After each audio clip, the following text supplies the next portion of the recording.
Our first double was a shorts practice and came out with a scrimmage in the afternoon. Ezekiel Elliott has had wrist surgery, should be practicing later this week. We'll probably not have contact till the following week, but he's projected to play in the first game. Was doing great, and he's fine. Braxton Miller was doing great, just as because of volume issue, we decided not to throw him yesterday. He'll go tomorrow, practice tomorrow. And Jeff Harmon, we held him out because of just, once again, volume on his foot, but we anticipate, well, he is full speed. That was my choice to do that. So I'll answer any questions for you. Front row left, Rusty. A couple areas you were concerned about. I know in Chicago were offensive line and the defense after the last 3 or 4 ball games. I just wondered if after a week of practice you feel a little bit differently about those 2 areas.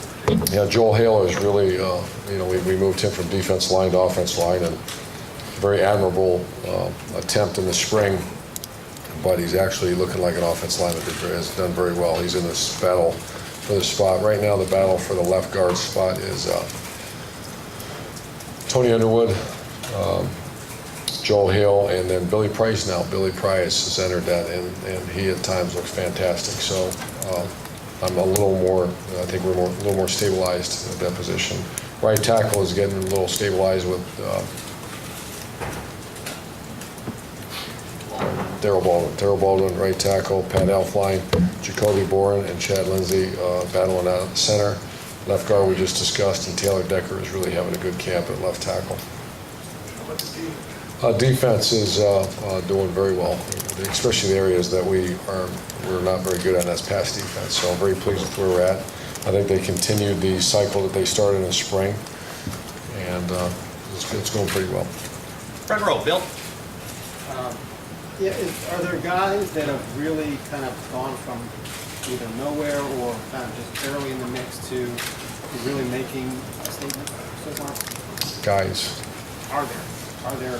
Well, there's a bunch. I just don't want to leave people out, but I mean, Von Bell and Tyvis Powell are 2 guys that I guess are relatively unknowns, that they're playing like veteran players right now.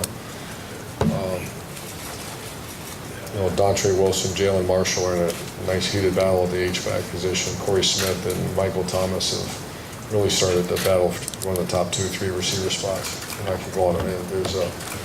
There's a bunch of guys. Just not time to go through them all. Front row, Todd. Urban, this is the last talk. The O'Bannon thing came down. Autonomy issue was passed. Do you see this as maybe opening up the door for, obviously college football is an arms race as it is, making it even more so of an arms race for facilities? And I apologize. I probably should know more about the whole situation. I don't. Gene Smith and I have had minor discussions about it. I got to get a team ready to play, a very good Navy team, Virginia Tech team, and I have not read it. I understand there's a ruling, and I apologize. I know I should probably be more up to speed on that, but I'm not. Front row, Tim. Urban, if you started the game today, who would be your starting running back? And has Rod Smith jumped into the picture maybe a little more than y'all maybe thought he would? I don't know. Yeah, Rod is in the battle now. In the spring, I didn't feel he was. He really didn't practice much. He had to concentrate on academics, and we pulled him out of spring practice. He's had a very good, whatever it's been, 4 or 5 days. So, Ezekiel Elliott is back. Then you have him, Curtis Samuel, and Rod. Briante has also had a couple of good days. So, Warren Ball's the guy. He's missed a week. The good news is he comes out tomorrow and practices. So, we're not ready to name a starter yet, but the names right now, off the top of my head, the 3 or 4 would be Zeke, Rod Smith, Curtis Samuel, and Briante. And one other quick follow-up to what Todd just asked you.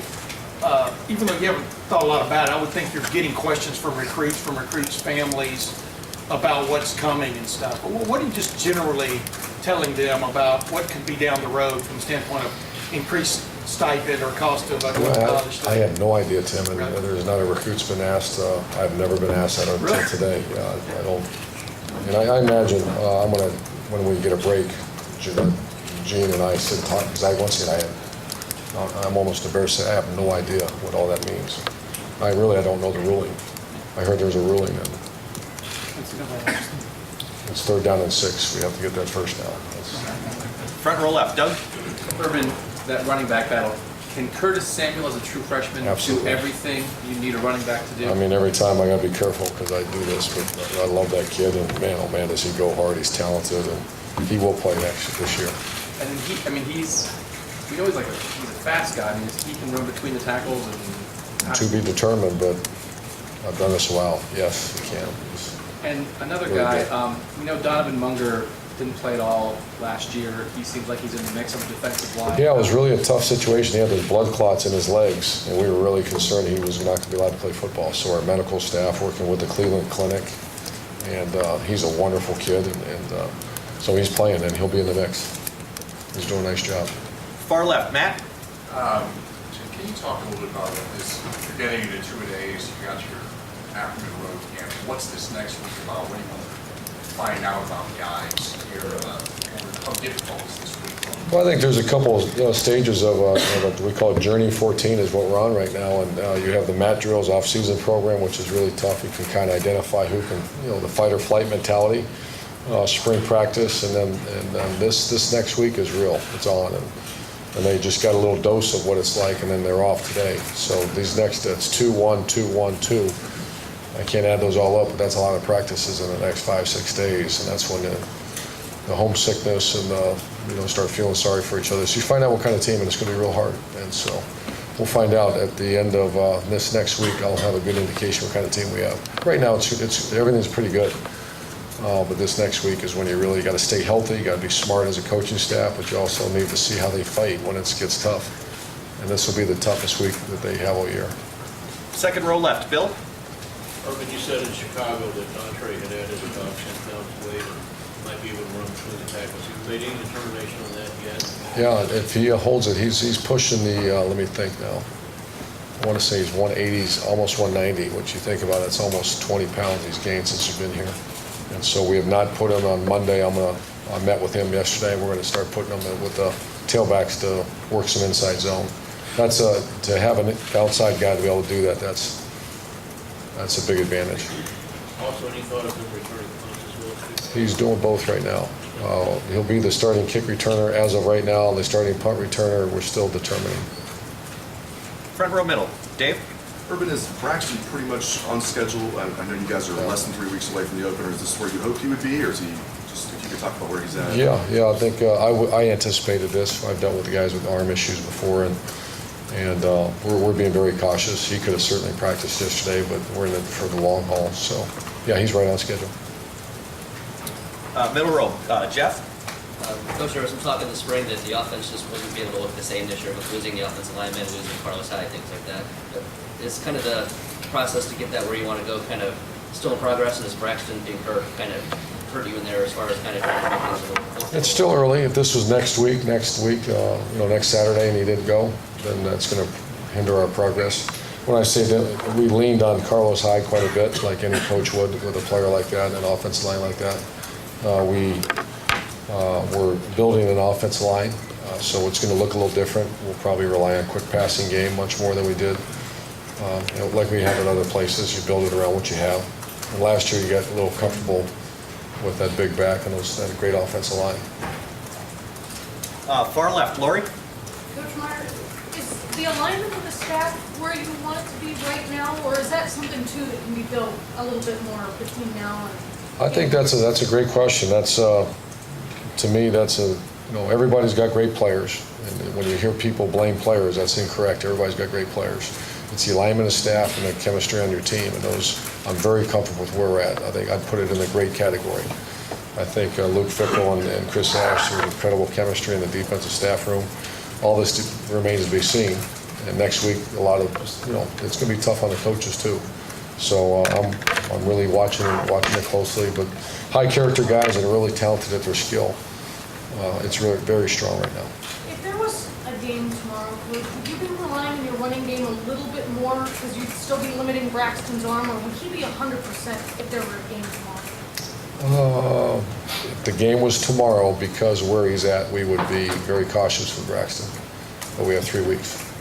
Far right, Clay. You always seem to lean on kickers, you get up in their face when they're kicking, and this school's always had a good one. How does Nuremberger, how's he done so far? I really like him. He's just was with his family. He's actually a pretty good punter too. He's our backup punter. And Kyle Clinton and him, we haven't named Nuremberger the kicker yet, but he's a really talented guy. What's his range? Oh, don't know that yet. Last couple questions, because we've got some players out there. We'll go to the far right here. Ray? Coach, you said you hadn't read the O'Bannon, the report on the lawsuit. What about the autonomy issue that was voted on Thursday that gives you, your school, and other major college football teams the right to set their own rules? Any thoughts about that stuff? No, I really don't. You know, I have such a great relationship with our administration, AD, that when Gene and I will sit down at some point, but it's not now. You know, we got the training camp, we're getting ready to go, and I honestly have no idea what all that stuff means other than The idea in general of stipends for Beat- players? beat Navy. Yeah. In general, the idea of stipends for your players, is that something that you support? Navy. Far left, Tom? Urban, what have you seen with Taylor Decker from this time last year to now? He's a product of culture and the best culture on our team, and that was the offensive line. He's a leader, he's tough, he's strong. They say he came that way here. I don't know if I'd say that, and he'd be the first one to say it. So he's the leader.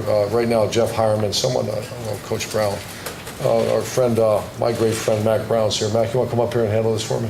No comment. No comment.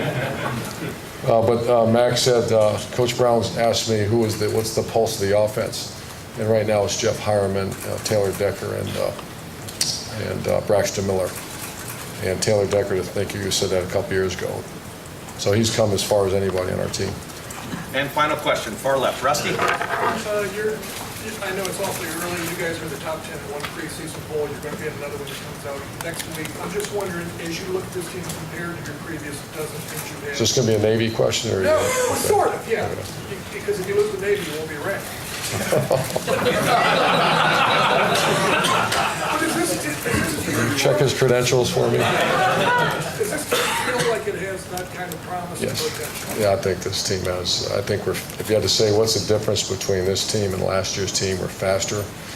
There's a couple areas the guys got to step up. You know, Josh Perry's got to step up and play big. He's replacing Shazier, and that offensive line has to stay healthy and get better. But it does have a feel of a very good team. Thanks, guys. Thanks, Coach.